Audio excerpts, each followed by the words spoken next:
Putain de bagnole. Salut les enfoirés, aujourd'hui je vais vous parler d'un truc assez commun qui va se développer de plus en plus puisque la voiture est non seulement une vache à lait mais en plus on devient l'ennemi public numéro un. Donc on va vous parler non pas d'un problème technique ou d'une astuce, ça change un petit peu, mais de la mise en fourrière. Je pense que c'est déjà arrivé à certains d'entre vous.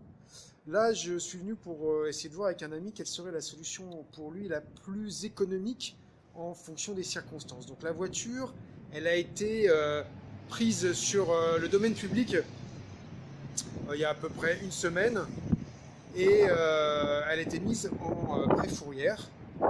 Puis au bout de 3 jours, elle a été mise en fourrière. Donc qu'est-ce qu'on va faire? Quelles sont les possibilités qui s'offrent à nous? Dans le courrier qui a été envoyé par être commandé pour avertir que la voiture avait été mise en fourrière, on se rend compte que la voiture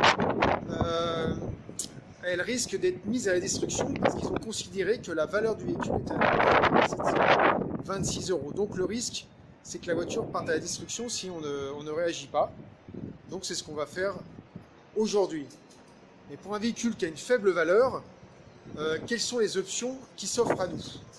Donc là, je voulais vous préciser qu'on est à Paris, donc on est dans une fourrière publique et pas privée, donc les règles sont légèrement différentes.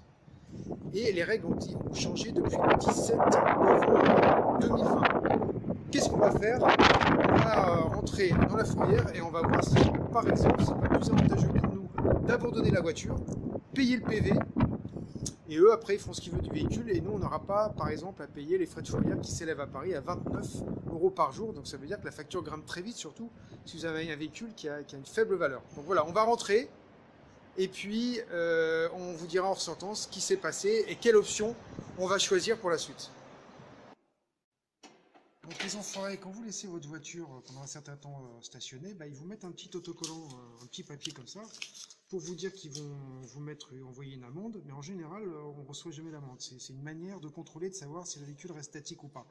Alors il y a une autre possibilité, c'est de mettre de la peinture sur le pneu et sur la route pour voir si le véhicule bouge. Mais en général, je vois mal comment ils peuvent déterminer avec précision qu'un véhicule est resté garé plus de 7 jours.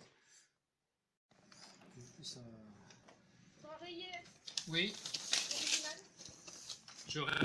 Voilà les enfoirés, on est sortis donc de la fourrière, donc on a pris une décision, mon ami a pris une décision qui était la plus avantageuse pour lui en termes financiers, puisqu'il fallait régler 450 € de frais de fourrière plus les amendes, etc. La valeur du véhicule est faible, donc si on voulait sortir le véhicule, c'était déjà 450 €, tout en sachant qu'il y avait un problème mécanique sur la voiture. La voiture avait été emportée, on l'a su pourquoi, c'était pour un PV de 35 € à cause d'un stationnement à arrêt gênant. Et donc ce que l'on peut faire, c'est de décider d'abandonner la voiture en signant un document d'abandon. Et là, miracle, magie, vous n'y croirez même pas quand je vais vous le dire, vous n'avez même pas les frais de fourrière à payer, puisque là on est déjà à 10 jours, donc on est déjà à 29 € par jour, déjà 300 € de frais de gardiennage.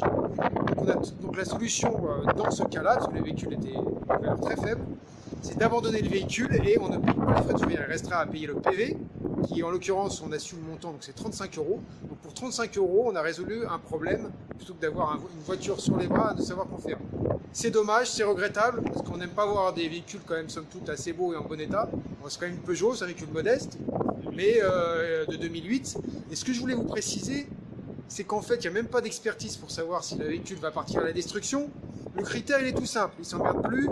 C'est un véhicule qui est plus vieux de 10 ans, part immédiatement à la destruction. Donc, vous voyez le nombre de véhicules en très bon état qui vont partir à la casse.